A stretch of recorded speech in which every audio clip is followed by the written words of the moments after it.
असो लगन में भैया केसारी लाल यादव और शिल्पी राज के गाना बहुत कम सुने के मिलल बा। तो आज के वीडियो में आप सबके बतावे खातिर आयल बानी कि भैया ग्लोबल स्टार केसारी लाल यादव और भोजपुरी की ट्रेंडिंग क्वीन कहे जाने वाली शिल्पी राज के आवाज़ में आज ही एक गाना लॉन्च होखे वाला बा, जवन की काफ़ी कमाल के होखे वाला बा भैया। और गाना तो गर्दा गर्दा मचा दी हो।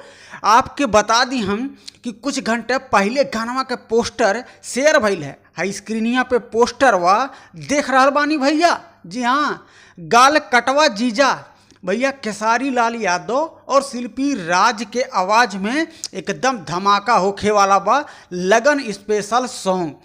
तो भैया एक गानवा के राइटर हैं न्यू नागेंद्र यादव जी, और ये गानवा में म्यूजिक देवे वाले बने भैया आशीष बाबू जी। तो भैया 2024 अब ख़त्म होखे वाला बा और लास्ट में केसारी लाल यादव जी ने एकदम ब्लास्ट सॉन्ग लॉन्च कर रहे हैं। तो इसके पहले वाला जो गाना था भोजपुरी वाला, वो काफ़ी कमाल का निकला भाई।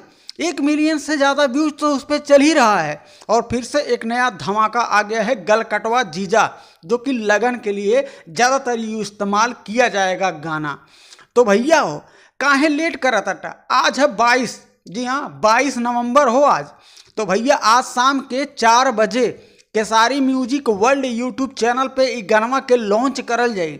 बस 3 से 4 घंटा इंतजार करे पड़ी आपके, ओकरे बाद गलकटवा जीजा धमाका मचा दी। तो ऐसे ही बनल रही जा यूट्यूब चैनल पे।